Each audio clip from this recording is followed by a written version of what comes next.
Good afternoon, Andrew. Thanks for coming on to Radio Italia Una Adelaide again. Thanks, Antonio. Pleasure to be here. So, a big week for business in Australia and South Australia in particular. Shall we start? Where should we start? Shall we start at the more specific items of the Whyalla steelworks having been placed into administration? Well, first of all, why did the government need why do you need a special law to put them into administration? Yeah, well, we had to get a bill passed. And I think let's think about how quickly that happened is probably an interesting point. A special bill to enable the government to do this had to be passed, lower house and the upper house, as any bill would be. And it had immediate approval from both sides of politics and the independents, and it was passed in a matter of minutes. So often you hear from government, well, it's too hard to do this, or it's too hard to do that, or it'll take too long. It's fascinating what can be done when they want to see something happening.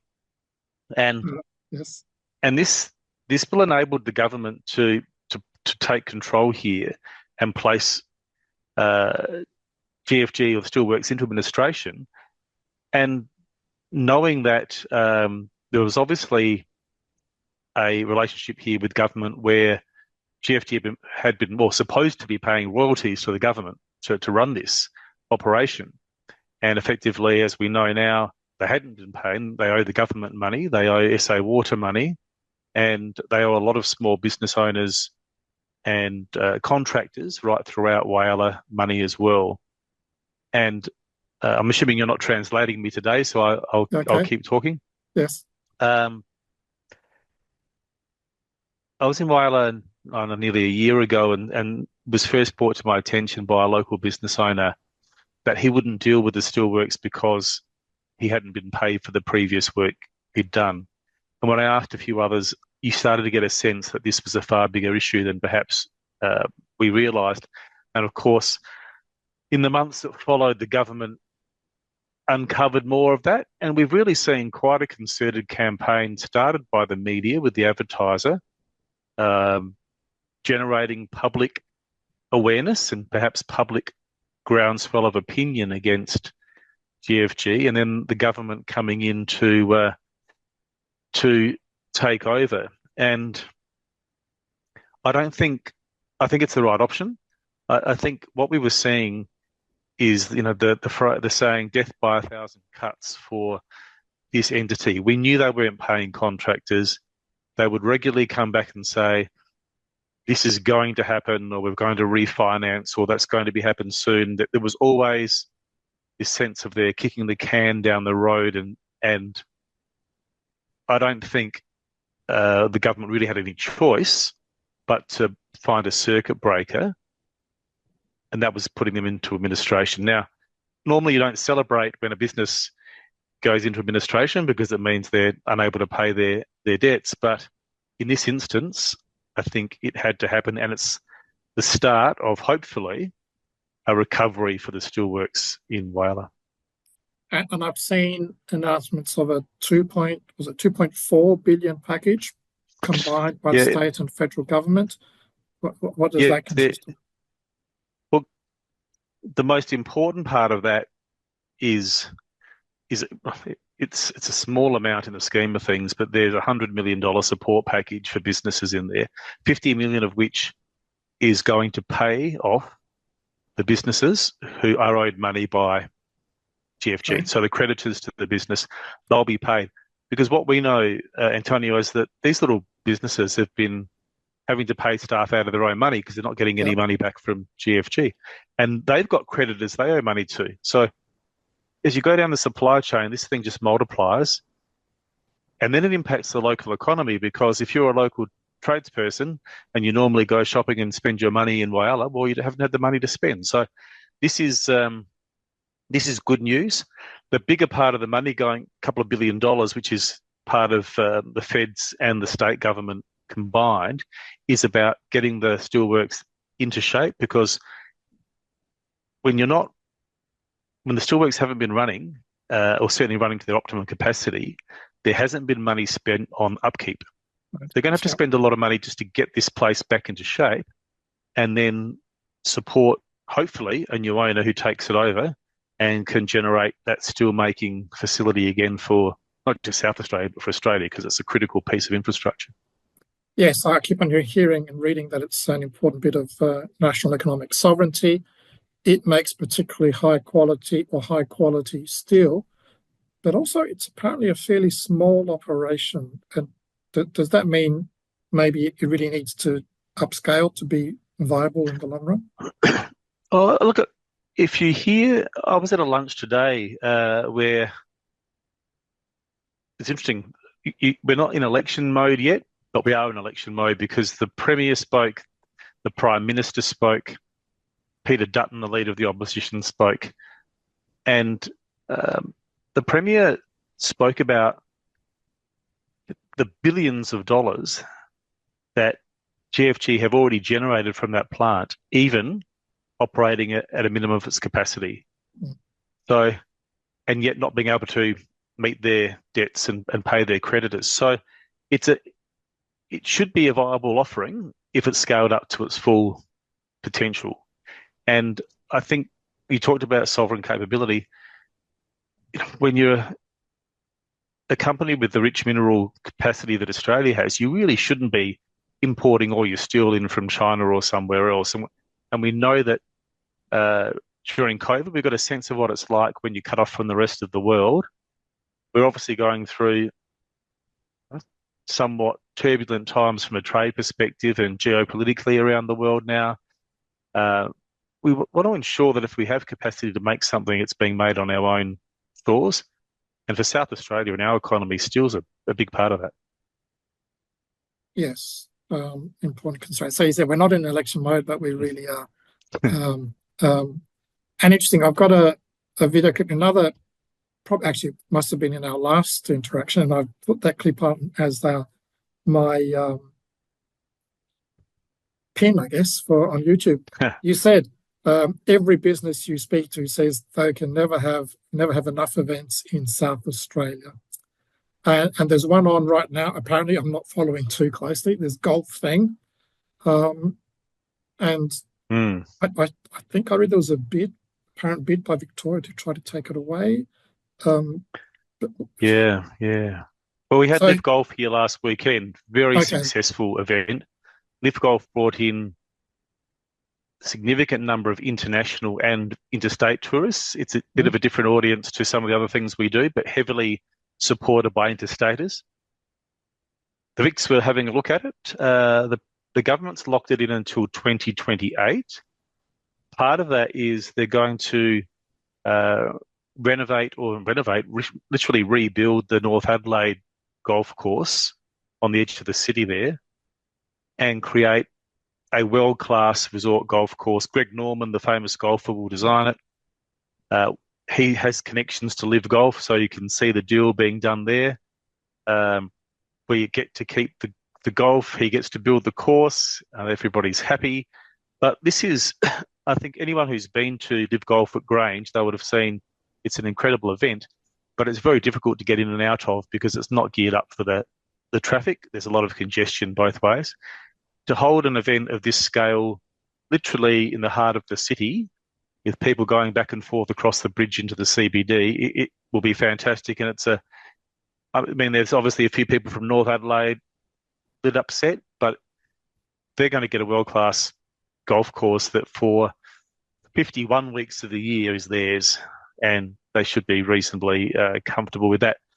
But it's, the quote you spoke of then, at the lunch I was at today, there's a really interesting comment somebody made, and they said, well, I'm going to expand on it. People often say there's so much to do in Victoria. We go over there's the Melbourne Cup, there's the Australian Open Tennis, there's the AFL Grand Final, there's the Grand Prix. You take those things out of Melbourne, what else have you got going? Some nice cafes and restaurants? Well, we've got those as well. Adelaide has all that and more, but then you bring in Live Golf, the festival, the fringe, the gather round, Tasting Australia. You're starting to see a picture here of we have everything that can attract interstate and international visitors like the other states, and those events instill confidence. Melbourne takes a lot of pride in those events, and South Australians need to start feeling the same way about our events rather than complaining that they can't get to their local gym one weekend or something or other.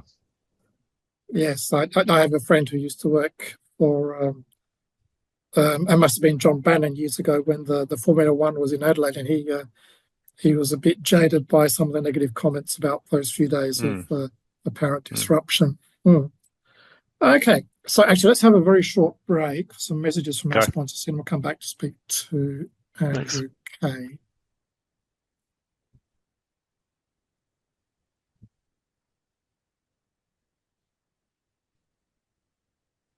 How are you feeling health-wise? Things on the up and up? Sorry? Off. So was I off air then? I was off, wasn't I? Yeah. I said, how are you going health-wise? You feeling okay? Just stable. I have my next checkup in March. I'm outwardly, I'm fine. I just need to be careful about infections. Okay. So when I can't avoid being around people, I wear a mask at this stage. Are you getting any treatment? No, not yet. No. So I don't have any outward symptoms. So a bit old from that point of view. So it's a bit. My brain has to be careful. Yeah. Okay.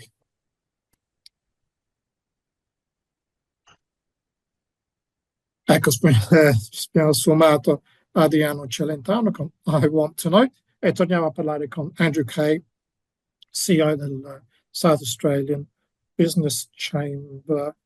Actually, is it about a year now that you've changed the name?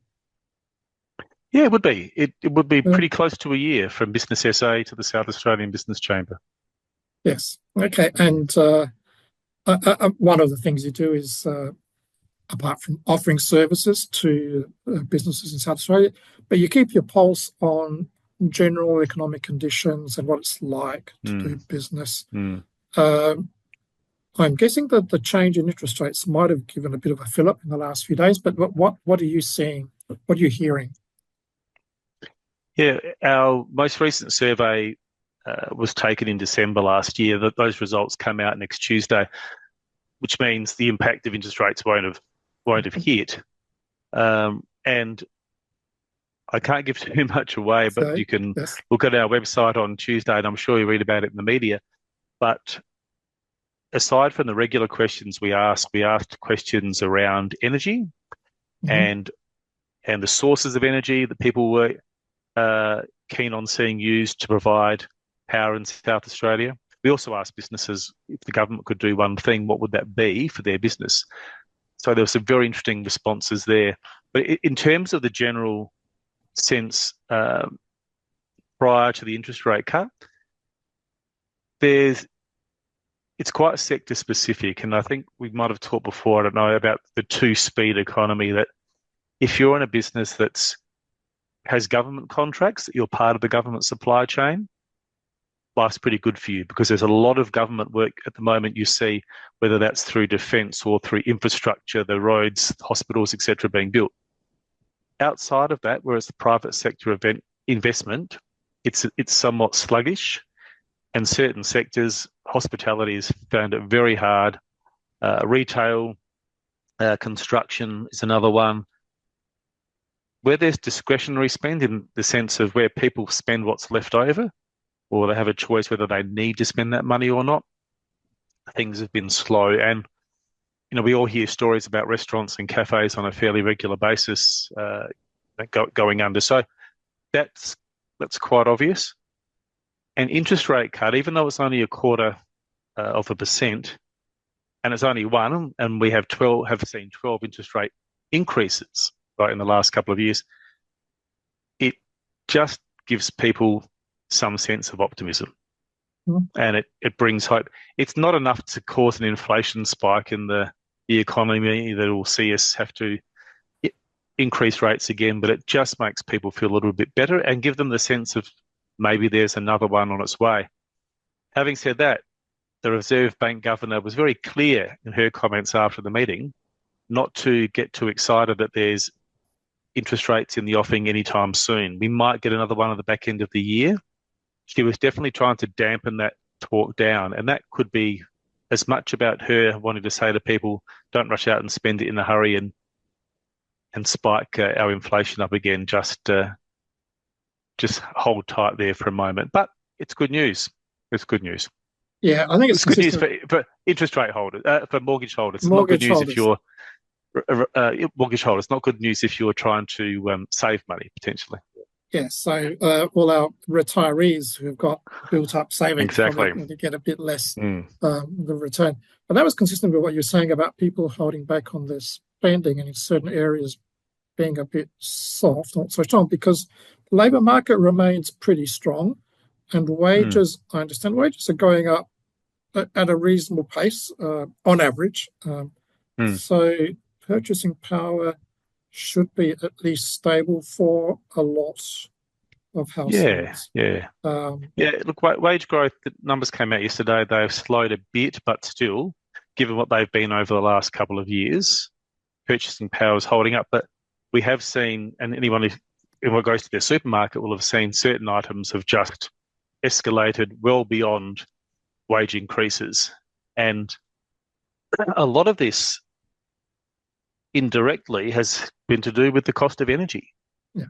If you speak to, there was a study done a couple of weeks ago, businesses that hold cold stores where fruit and veg comes through their cold stores, or other products and items that go into supermarkets come through their cold store, the cost of energy and electricity for them to hold those products has multiplied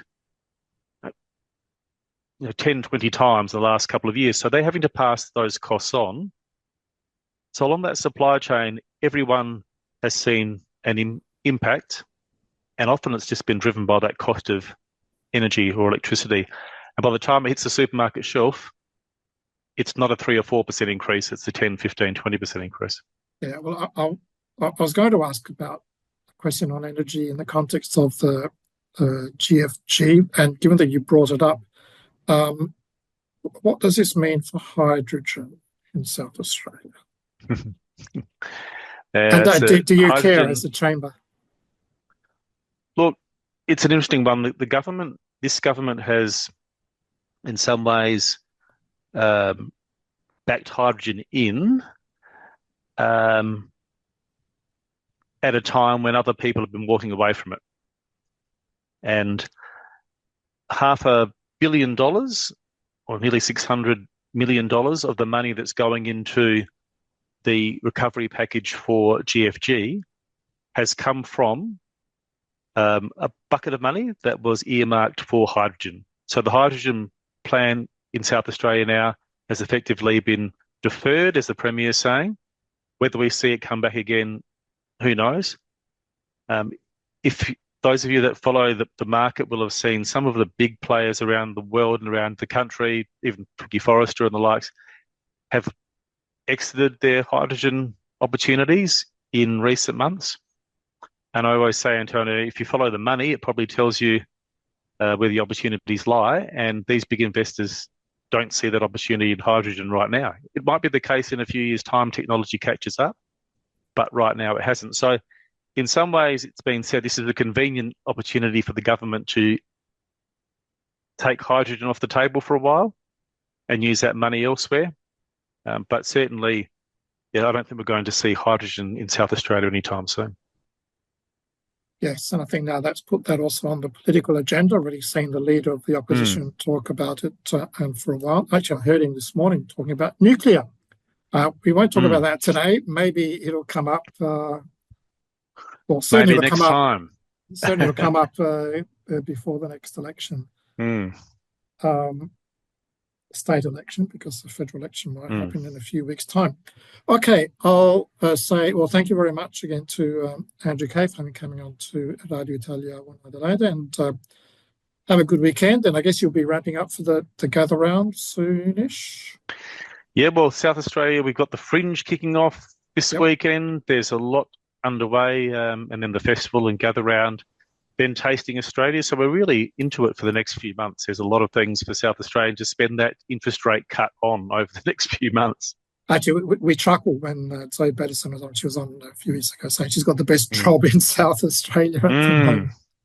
Very, very good. She has, and I should say, you can still see the Chihuly glass exhibition for free at the Botanic Gardens during the day. It's incredible, world class. If you haven't seen that, go and have a look. It's there till April 29th, it could be, but late April it's there until. Yes, we had a very nice conversation with Gabriella Bizzetto from UniSA, who's been involved heavily with the exhibition, and with Jam Factory. Very, very good. Yes. Oh, thank you. Okay.